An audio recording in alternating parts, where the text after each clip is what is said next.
talk a little bit about scales and a little bit more theory, but be aware that the theory that we're talking about is going to come in very usefully later in improvising, and that's the only reason I'm doing it. I certainly don't cherish the thought of just talking about scales and arpeggios and chords and notes and intervals, but it really is the language we're going to need to communicate so that we can all become better and great jazz guitar improvisers. So scale construction, we talked a little bit before about the intervallic makeup of a major scale.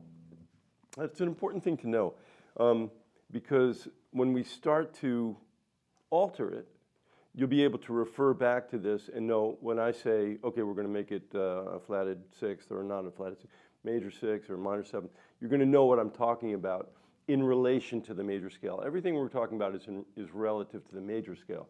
So let's do it in the key of G, arbitrarily this time. And we'll use the position number 1, just for a little different take on things.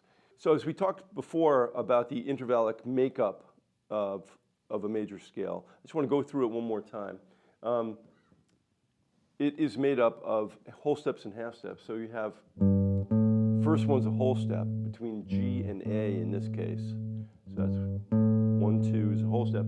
From 2 to 3 is another whole step. So we've got whole step, whole step. Next one's a half step between the 3rd and the 4th. Between the 4th and the 5th, another whole step. Between the 5th and the 6th, another whole step.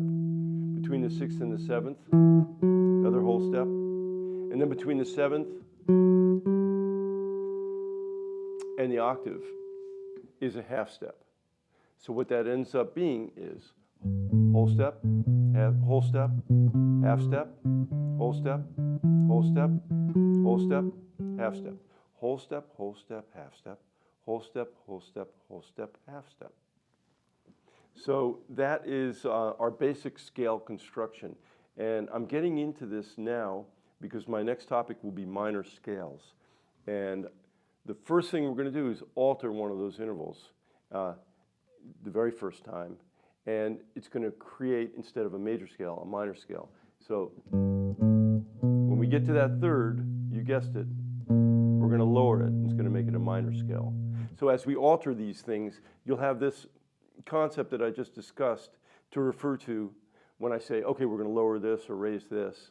We're also always referring to back to the major scale. So let's get into the minor scales.